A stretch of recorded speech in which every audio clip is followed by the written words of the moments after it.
Dígame, dígame.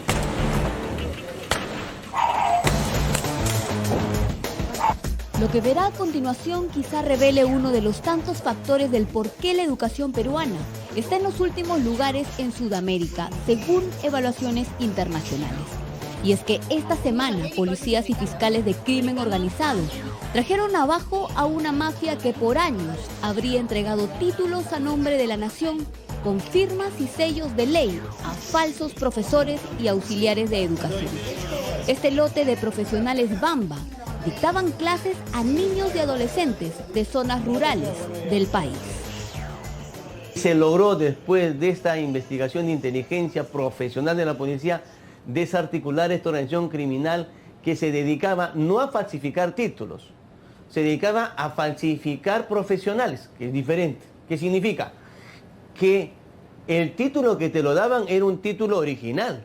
Para ello fascinaban una serie de trámites, es decir, falsificaban, por ejemplo, las actas de notas, falsificaban la nómina de estudiantes, falsificaban la firma de los profesores que supuestamente los habían aprobado, de tal manera que hacían ver que efectivamente esta persona había estudiado todos los años de la carrera. Según las autoridades, esta mafia habría operado desde hace 5 años a nivel nacional. Y la matriz de esta fábrica de pseudo profesionales sería, increíblemente, la Gerencia Regional de Educación de la Libertad. Una fachada legal donde se aprobaban las plazas, enviando a estos falsos profesores a las zonas más pobres, donde no había fiscalización. Así operaba la mafia de los títulos. Son 19 objetivos que hemos tenido que funcionaban en una organización criminal de tipo 5, que es en base a redes. Han habido 4 redes: la red criminal Los Greel, la red criminal Luis Pasteur, la red criminal Alexander Fleming y la red criminal San Martín. Por tratarse de una organización criminal muy bien montada, funcionando por varios años, las autoridades le han dado categoría 5, por su alta complejidad y porque tenía 4 cabezas operando a la par. Por un lado estaban los hermanos Alipio Arolara y Pedro Arolara, dueños de los institutos Alexander Fleming y Luis Pasteur, ambos en Trujillo, respectivamente. Se les acusa de ofrecer, falsificar y comercializar documentos fraudulentos en varias partes del país. Ellos estarían conectados a la red de Roger Vargas Rodríguez, quien habría estado operando en la región San Martín. Jerry Vega Anguamán era para las autoridades el hombre clave, quien en calidad de funcionario de la Gerencia Regional de Educación de la Libertad reemplazaba actas falsificadas que le entregaban los hermanos Aro de los institutos para darles el toque legal, el visto bueno y las firmas respectivas. Tú te ibas al gobierno regional y pedías el número de su título, estaba ahí. Tú te ibas al instituto a pedir su certificado de nota durante los años y los vas a encontrar, ¿sí? Porque todo eso lo fabricaba, de tal forma que no había ninguna sospecha. Entonces, para que uno se dé cuenta, la minuciosidad con que han trabajado estos delincuentes para sembrar en el norte del país una serie de profesionales que nunca pasaron por las aulas. El indignante modus operandi de esta mafia tenía un precio. ¿Se sabe cuánto cobraban por un título? Sí, 20.000 soles, es la cantidad, 19.000, 20.000, 18.000, depende de la persona, ¿no? Para eso tenían reclutadores, tenían captadores, que imagínate que la persona que tenía un título de esa manera decía: oye, tú nunca has estudiado, nunca te he visto que has estudiado acá. Entonces, ¿y cómo estás de profesor? Entonces, no, y le cuenta la historia y va jalando a uno, va jalando a otro y va jalando al siguiente. ¿Cuánto costaba obtener un trabajo? Venía casi con un combo. El título con el trabajo. Así Todo era. por 20.000 soles. Todo por 20.000 soles. Los que han pagado un precio aún más alto son los niños y adolescentes de inicial, primaria y secundaria de las zonas rurales de La Libertad, San Martín, Ancash y Cajamarca, a quienes se les ha quitado años de estudio, perjudicando su futuro. Pero ¿cómo se detectó a los falsos profesionales y a toda esta red? Y había quejas pues de que algunos profesores no sabían ni lo que estaban explicando. Entonces hay padres que dicen: ¿y cómo es posible que se supone que ha estudiado pedagogía no tenga ni siquiera las mínimas condiciones para ser profesor. Entonces, en base a estas informaciones que comenzamos a rebuscar, como nosotros decimos, a investigar, y bueno, hemos llegado a desarticular esta organización criminal que estaba muy bien conformada, ¿no? Era en los institutos donde empezaba la trama. Según los colaboradores eficaces, a las aulas solo asistían matriculados entre 5 y 10 alumnos, pero en las nóminas figuraban 50 en distintas especialidades. Es decir, el 80% que no figuraba estaba conformado por falsos profesionales a quienes, previo pago, se les daba certificados de estudios, constancia de matrículas y consolidación de notas como si hubiesen asistido.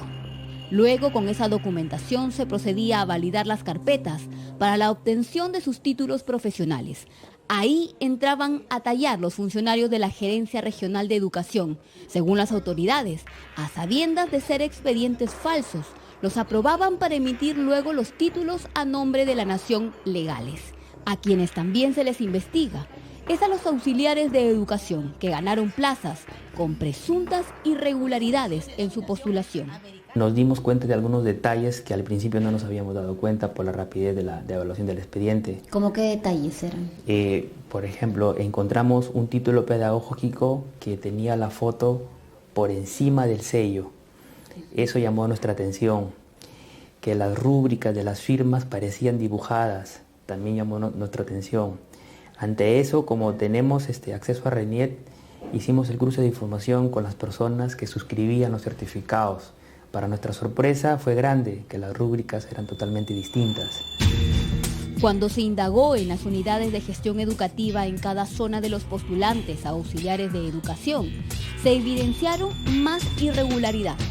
Las respuestas establecían que las rúbricas de las personas no pertenecían a los funcionarios, o que los funcionarios no trabajaban ahí, o que el registro del título pedagógico no pertenecía a la persona quien suscribía ese título, ¿no? Totalmente los documentos no eran válidos.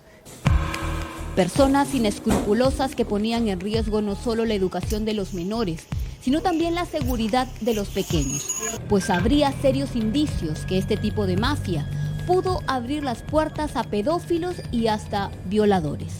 ¿Cuántas personas se presentaron y qué porcentaje de ellas encontraron actos irregulares? Bueno, tuvimos una cantidad de postulantes aproximadamente 200 o 300 personas. Títulos validados enviamos un promedio de 20 y 14 vinieron con respuestas negativas. El crimen no tiene límites. Con todas las evidencias recabadas por los agentes de la División de Alta Complejidad de la Policía, DIVIAC, y los fiscales de crimen organizado durante un año, procedieron a capturar a los presuntos integrantes de esta mafia, entre ellos Rafael Moya Rondo, ex gerente regional de Educación de La Libertad. Chicos, buenos días. ¿Preocupado? La Fiscalía lo acusa por incumplir dolosamente con sus funciones al no supervisar los títulos visados durante su gestión del 2015 al 2019, pese a las denuncias que ya existían. Quien también está detenido es Willard Loyola Quiroz, entonces subgerente de la Gerencia Regional de Educación de La Libertad, acusado de ser el encargado de dar el visto bueno a los expedientes.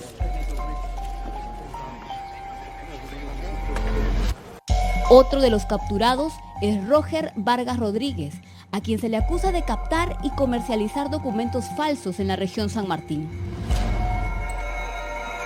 En total son 17 detenidos, entre ellos también los hermanos Alipio y Pedro Aro, cabezas de los institutos.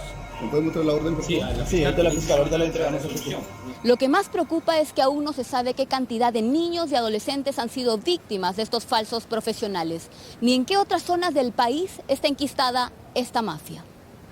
Solicitamos una entrevista con algún representante del Ministerio de Educación, pero no obtuvimos respuesta. Y nuestros niños y adolescentes y padres de familia merecen una explicación por parte del Estado. La DIVIAC y la Fiscalía de Crimen Organizado han descubierto que algunos pseudo profesores no tenían ni primaria completa, otro que convivía con una de sus alumnas, una menor a la que embarazó. No sabemos cuántos niños y adolescentes están a merced no solo de los malos educadores, sino de violadores, pedófilos y maltratadores. El hilo de esta gran madeja de corrupción recién está siendo descubierta. Urgen respuestas del Ministerio de Educación, medidas drásticas y eficaces desde el Estado, no solo el silencio.